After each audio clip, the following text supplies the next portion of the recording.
qiziq bir anekdot bor. Bo'lgan hodisa Siyar A'lominni baloda keltirgan. Imomni ursa bo'ladimi degan mavzu bor-da.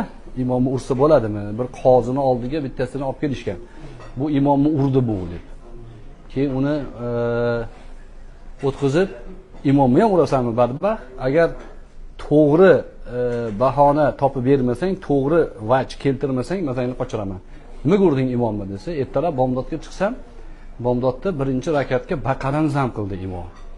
2,5 pora. Baqarani tugatdi. Keyin ikkinchi rakatda endi aniq yo Ixlosi yo Kavsar surasini o'qisa kerak. Chunki birinchisi uzun bo'ldi, keyingisini qisqa qiladi desam, Oli Imronni boshladi-yu. Uni ham tugatdi deydi. Tugatib bo'lib, salom bergandan keyin bizga qarab turib, birodarlar kechirasiz, tahoratim yo'q ekan, qayta o'qiraman. Jahlim chiqib urib oldim debdi. Desa, qozi ham kulib olgan ekan.